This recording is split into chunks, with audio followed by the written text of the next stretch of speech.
अस्सलाम वालेकुम viewers, Sabiya health and beauty tips में मैं आपको खुशामदीद कहती हूँ। कैसे हैं आप सब? उम्मीद है आप सब ठीक होंगे, खुश होंगे, आबाद होंगे। सबसे पहले तो उन लोगों का बहुत बहुत शुक्रिया जिन लोगों ने मेरे चैनल को सब्सक्राइब किया। Thank you thank you thank you so much. और उन लोगों से गुजारिश करूँगी जिन्होंने अभी तक मेरे चैनल को सब्सक्राइब नहीं किया तो प्लीज़ काइंडली मेरे चैनल को ज़रूर ज़रूर ज़रूर सब्सक्राइब करें। और जो भी उनकी वीडियो की फरमाइश हो, जो भी वो वीडियो चाहते हो कि मैं उनके लिए बनाऊं या उन्हें किसी भी किस्म की टिप की ज़रूरत हो तो वो लाजमी मुझसे कांटेक्ट कर सकते हैं। मुझे जो है वो कमेंट्स में मैसेज करके पूछ सकते हैं मुझसे कोई भी बात। आज जो मैं आप लोगों के लिए टिप लेकर आई हूँ वो ये है कि आप अपना वज़न कैसे बढ़ा सकते हैं। कि कुछ लोग होते हैं कि जो लोग बहुत ज़्यादा परेशान होते हैं, उनका वज़न नहीं बढ़ रहा होता, तो इस वजह से वो काफ़ी परेशानी का शिकार होते हैं कि हमारा वज़न बढ़ जाए।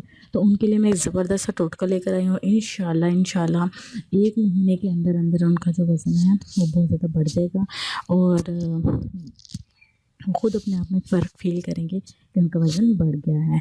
तो आप लोगों ने ऐसा करना है कि 5 अदद छुहारे लेने हैं और 1 गिलास गर्म दूध का लेना है।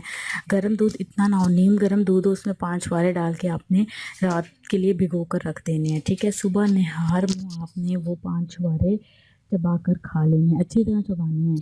ठीक है, मतलब कि अच्छी तरह उसको जो है ना मुँह के अंदर चबाना है। चबाने के बाद आपने जो दूध बचा हुआ होगा वो आपने मैक्सिमम 10 मिनट बाद आपने वो दूध पी लेना है। इंशाल्लाह 5 जो छुहारे हैं वो आपने खाने हैं, उसके बाद दूध भी पी लेना है 10 मिनट बाद। इंशाल्लाह देखिएगा आपका 1 महीने के अंदर अंदर जो वज़न है वो बहुत ज़्यादा बढ़ जाएगा। मुझे लाजमी फीडबैक दीजिएगा, मुझे बताएगा कि आपको मेरी वीडियो कैसी लगी और लाजमी मुझे कमेंट्स में मैसेज कीजिएगा। Thank you so much and अल्लाह हाफिज़।